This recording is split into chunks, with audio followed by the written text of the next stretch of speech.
Hello friends, आज का हमारा नया टॉपिक है past perfect tense. Past perfect tense सबको बहुत कठिन लगता है, बट मैं इस वीडियो में बहुत आसान तरीके से पास्ट परफेक्ट टेंस के बारे में बताऊंगी। ये सबको इसलिए कठिन लगता है क्योंकि इसमें दो कार्य का होना पाया जाता है। तो चलिए इसका पहचान जान लेते हैं कि जब वाक्य दे दिया जाए तो कैसे जानेंगे कि ये पास्ट परफेक्ट टेंस है। चलिए इसका पहचान जानते हैं। In the end of sentences of this tense are joined चुका था, चुकी थी, चुके थे, या था, ये थे, एक्सेट्रा। इस मतलब पास्ट परफेक्ट टेंस में जब वाक्य दिया रहेगा तो उसमें चुका था, वाक्य के अंत में चुका था, चुकी थी, चुके थे, या था, ये थे आदि शब्द लगे रहेंगे। In these sentences of this tense, any work in the past is found to be finished before the time period। यानी कि इसमें जो ये पास्ट परफेक्ट टेंस है, भूतकाल में कार्य समाप्त होना पाया जाता है। यानी कि भूतकाल में कार्य समाप्त हो गया होता है। जब दो कार्य एक साथ हो तो जो कार्य पहले समाप्त हो उसका ट्रांसलेट पास्ट परफेक्ट टेंस तथा जो कार्य बाद में समाप्त हो उसका ट्रांसलेट पास्ट इंडेफिनिट टेंस में होता है। ये आपको नोट करने की जरूरत है। यानी कि जो कार्य पहले समाप्त हुआ उसका पास्ट परफेक्ट में बनाते हैं तथा जो कार्य बाद में समाप्त हुआ हो उसका ट्रांसलेट हम English translate past indefinite tense में करते हैं। तो चलिए इसका पहला जान लेते हैं कि अफर्मेटिव सेंटेंस के बारे में जानते हैं। पहले इसका रूल होता है subject plus had plus V3 object complement. या ये जो है V3 यानी वर्ब की थर्ड फॉर्म का प्रयोग किया जाता है और यहाँ पे सब्जेक्ट करता होता है। आगे देखते हैं both singular subject and plural subject use had. यहाँ पे ये नोट करने की जरूरत है सिंगुलर सब्जेक्ट यानी चाहे वो सिंगुलर सब्जेक्ट हो चाहे वो प्लूरल सब्जेक्ट हो, दोनों के साथ हम लोग हैड का उपयोग करते हैं यानी हैड लगाते हैं।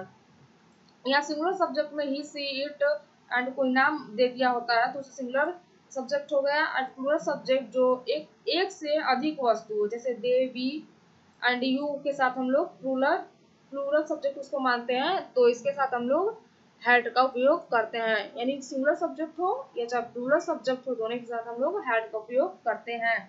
आगे देखते हैं यदि वाक्य में दो कार्य का होना प्रकट हो। यहाँ पे देखिए मैंने अभी जो ये पहला रूल बताया था, ये जब वाक्य सिंपली दिया हो तो हम लोग इस रूल से बनाते हैं। लेकिन जब वाक्य में दो कार्य का होना प्रकट हो तब हम कैसे बनाते हैं। ऐसे हिंदी वाक्य जिसमें पहले या पूर्व लगा हो तो इसका हिंदी सेंटेंस होता है। यानी कि हिंदी सेंटेंस का स्ट्रक्चर कैसा होगा, ऐसा होगा यहाँ पे कोई वाक्य दिया रहेगा, फिर पहले लगा रहेगा, फिर यहाँ पे कोई वाक्य दिया रहेगा। तो जो यहाँ का वाक्य होगा वो पास्ट इंडेफिनिट में होगा, फिर बिफोर, फिर उसके बाद यहाँ पे पास्ट परफेक्ट में यहाँ का होगा। तो जब हम लोग इंग्लिश ट्रांसलेट करेंगे तो कैसे करेंगे, यहाँ पे पहले पास्ट परफेक्ट लगाते हैं, फिर उसके बाद बिफोर लगाते हैं, फिर उसके बाद पास्ट इंडेफिनिट टेंस का उपयोग करते हैं और फिर जब वाक्य पहले दिया हो उसके बाद हम लोग वाक्य बना लेते हैं इंग्लिश ट्रांसलेट में। फिर उसके बाद आगे देखिए ऐसे हिंदी वाक्य जिसमें बाद या पश्चात लगा हो तब हम क्या करते हैं। यहाँ पे देखिए हिंदी सेंटेंस का स्ट्रक्चर कैसा होता है। यहाँ पे कोई वाक्य दिया रहेगा, यहाँ पे कोई वाक्य दिया रहेगा और फिर बाद लगा होगा, फिर यहाँ पे कोई वाक्य दिया रहेगा। तो जो हिंदी सेंटेंस का स्ट्रक्चर होता है यहाँ पे होता है पास्ट परफेक्ट में होता है जो वाक्य होता है, फिर आफ्टर यानी कि इंग्लिश है बाद का आफ्टर, और यहाँ का जो सेंटेंस होगा वो पास्ट इंडेफिनिट में टेंस में होता है। तो जब हम इंग्लिश ट्रांसलेट करेंगे तो कैसे करेंगे, यहाँ पे देखिए पहले पास्ट इंडेफिनिट टेंस लगाएंगे, फिर उसके बाद आफ्टर लगाएंगे, फिर पास्ट परफेक्ट टेंस लगाकर हम वाक्य को बनाते हैं। अब यहाँ पे देखिए जब वाक्य में पहले लगा हो तो हम यहाँ पे सिंपली में एक रूल लिखा है। देखिए यहाँ पे सब्जेक्ट लगाते हैं, हेड लगाते हैं, वर्ब की थर्ड फॉर्म लगाते हैं, ऑब्जेक्ट लगाते हैं, कॉम्प्लीमेंट, फिर बिफोर लगाते हैं, फिर सब्जेक्ट लगाते हैं, फिर वर्ब की सेकेंड फॉर्म लगाते हैं यानी V2, फिर उसके बाद ऑब्जेक्ट लगाते हैं, फिर उसके बाद कॉम्प्लीमेंट लगाते हैं। यहाँ पे ऑब्जेक्ट या कॉम्प्लीमेंट दिया भी हो सकता है वाक्य में, नहीं भी दिया हो सकता है, लेकिन फिर भी हम लोग इस रूल को लिखना ये जरूरी होता है क्योंकि ये सेंटेंस के एक भाग होते हैं, इसलिए लिखना जरूरी होता है। और जैसा कि मैंने पीछे ही बताया है कि चाहे वो सिंगल सब्जेक्ट हो चाहे वो प्लूरल सब्जेक्ट हो, तो उसके साथ हम लोग हैड का उपयोग करते हैं और वर्ब की थर्ड फॉर्म लगाते हैं। अब दूसरा रूल देखिए, जब वाक्य में बाद लगा हो तब कैसा रूल होता है उसका। तो यहाँ पे रूल मैंने लिखा है सिंपली तरीके से, सब्जेक्ट V2 यानी वर्ब की second form, object, complement, after, subject, had, verb की थर्ड फॉर्म, ऑब्जेक्ट, कॉम्प्लीमेंट। ये रहा आपका रूल। अब हम एग्जाम्पल के माध्यम से अच्छी तरह से समझेंगे कि कैसे रूल मैंने खुद रूल बनाया है, और अगर आप एग्जाम्पल के माध्यम से अच्छी तरह से समझ जाते हैं तो आप खुद भी रूल बना सकते हैं। तो यहाँ पे पहला एग्जाम्पल लिखा है यहाँ पे, वह थक चुका था, ही हैड टायर्ड। यहाँ पे देखिए मैंने सिंपली तरीके से एक वाक्य लिखा है, वह थक चुका था। यहाँ पे देखिए ही मीन्स वह, ही हैड, मैंने बताया था पहले ही कि चाहे वो सिंगुलर सब्जेक्ट हो चाहे वो प्लूरल सब्जेक्ट हो, उसके साथ हम लोग हैड का उपयोग करते हैं। फिर उसके बाद थकना, यहाँ पे देखिए थकना यहाँ पे टायर होता है और ये वर्ब की थर्ड फॉर्म का प्रयोग किया गया है, तो ही हैड टायर्ड।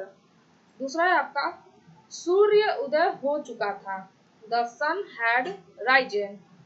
तीसरा है आपका, माता जी खाना बना चुकी थी, mother had cooked the food.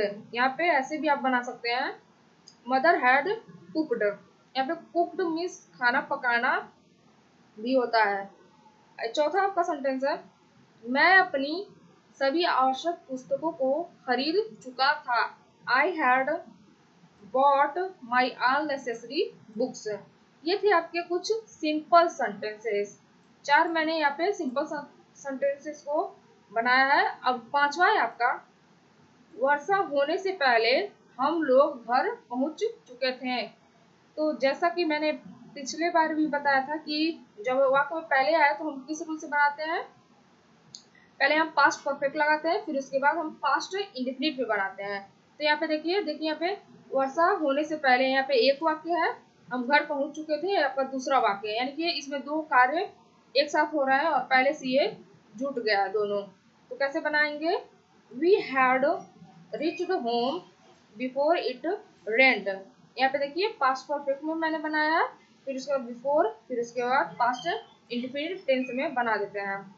छठवां है आपका, मेरे स्टेशन पहुंचने से पहले गाड़ी छूट चुकी थी, the train had missed before I reach the station.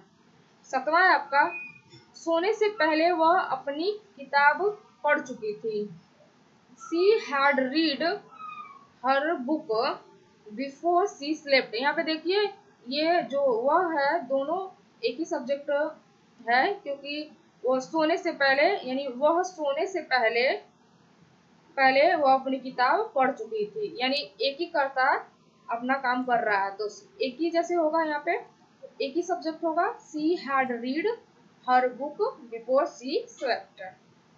आठवां आपका, अपना पाठ याद करने के बाद राम स्कूल चला गया था। यहाँ पे देखिए वाक्य में बाद आया है, यानी कि ये कैसे बनेगा, पहले पास्ट इंडेफिनिट टेंस में हम बनाते हैं, फिर उसके बाद हम लोग पास्ट परफेक्ट में बनाते हैं। तो यहाँ पे देखिए क्या होगा, Ram went to school after he had learn his lesson. नौवा है आपका, सूर्य उदय होने के बाद चिड़िया अपनी अपनी घोंसले छोड़ दी थी। यहाँ पे देखिए, the birds left their nests after the sun had risen. तो ये था कुछ इम्पोर्टेंट अफर्मेटिव सेंटेंसेस का एग्जांपल। अब हम निगेटिव सेंटेंस को जानने से पहले कुछ सम अदर सेंटेंसेस के बारे में मैं आपको बता रही हूँ। कुछ इम्पोर्टेंट अदर सेंटेंस होते हैं। तो पहला है आपका, यदि वाक्यों के बीच में कंजक्शन मेल लगा हो तब क्या करते हैं। देखिए यहाँ पे वाक्य, जब मैं घर पहुंचा तो माताजी खाना बना चुके थे। जब मैं घर पहुंचा तो माताजी खाना बना चुके थे। यहाँ पे देखिए चुकी थी यानी कि ये पास्ट परफेक्ट टेंस है, और पहुंचा यानी ये किस टेंस में है, जब मैं घर पहुंचा यानी मैं घर पहुंच गया, यानी मैं घर पहुंच गया तब तक माताजी खाना बना चुकी थी। तो when I reached home mother had cooked the food. इसको ऐसे भी बना सकते हैं, mother had cooked the food when I reached home. दूसरा आपका, यदि कोई वाक्य यदि कोई कार्य समाप्त हुआ हो और उस कार्य के संबंध में समय भी दिया हो, टाइम भी दिया हो, तो क्या कैसे बनता है। यहाँ पे देखिए पहला मैंने लिखा है, मैं 2 बजे के पहले घर पहुंच चुका था। यहाँ पे देखिए चुका था यानी कि पास्ट परफेक्ट टेंस है, और मैं आपका सब्जेक्ट हो गया। तो I had reached home before 2 o'clock।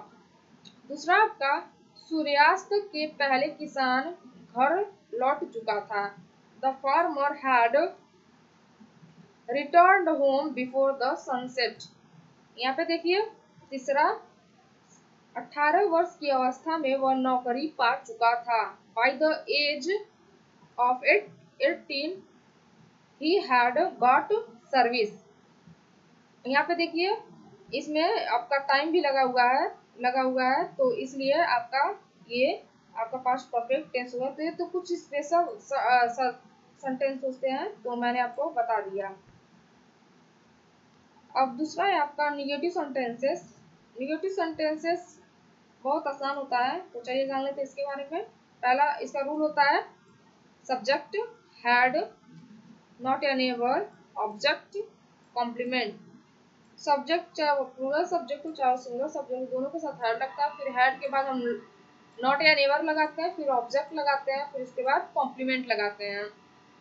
अब देखिए जब ये तो सिंपल ही, जब सिंपल वाक्य दिया हो तब हम लोग इस रूल से बनाते हैं। अब देखिए यहाँ पे जब वाक्य में पहले लगा हो तब क्या करते हैं, रूल है आपका, सब्जेक्ट हैड, नॉट या नेवर, वर्ब की third form, object, complement, before, subject, verb की सेकेंड फॉर्म, ऑब्जेक्ट, फिर से कॉम्प्लीमेंट।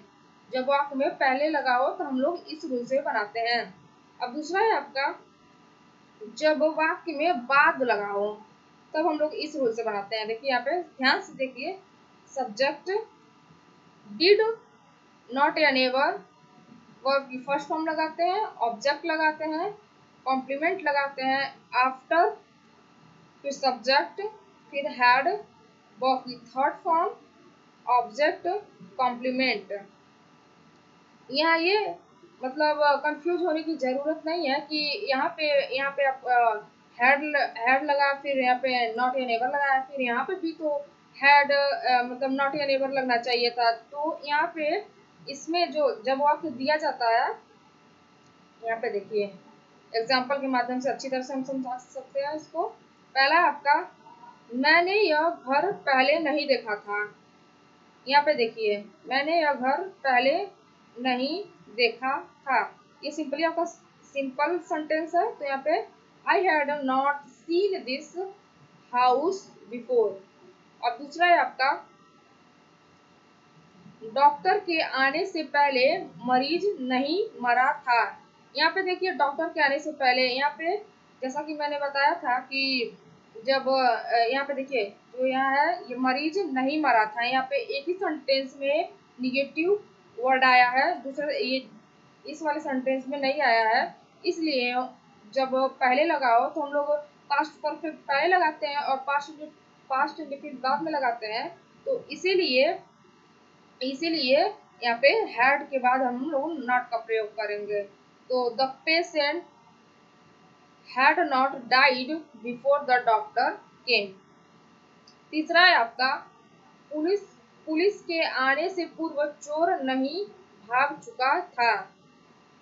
तो the thief had not run away before the arrival of the police. यहाँ पे हम लोग ऐसे भी बना सकते हैं। यहाँ पे देखिए, यहाँ पे सिंपली आपको समझ में आएगा। The thief had not run away before the police arrived. चौथा है आपका, अध्यापक परीक्षा आरंभ होने से पहले कोर्स समाप्त नहीं कर चुके थे। The teacher had not finished the course before the examination began. यहाँ पे आराम से आप अगर आप एग्जाम्पल समझ लेते हैं तो आप खुद ही बना सकते हैं। तो पांचवा है आपका, मेरे विद्यालय पहुंचने के बाद चपरासी घंटी नहीं बजाया था। यहाँ पे देखिए, पहले अभी तो हम लोग पहले जब वाक्य में पहले आ रहा था, अब यहाँ पे वाक्य में बाद आया है, तो हम लोग पास्ट इंडेफिनिट बनाते हैं, उसके बाद पास्ट परफेक्ट बनाते हैं। इसलिए हम लोग ऐसे बनाते हैं, the peon did not ring the bell after I had reached school. ये आपका हो गया निगेटिव सेंटेंसेस के बारे में और अफर्मेटिव सेंटेंसेस के बारे में। तो आगे आगे हम जानेंगे इंटरव्यूटिव सेंटेंसेस के बारे में, लेकिन इस वीडियो में नहीं, अगले वीडियो में। तो फिलहाल इस वीडियो में इतना ही, मिलते हैं नेक्स्ट वीडियो में।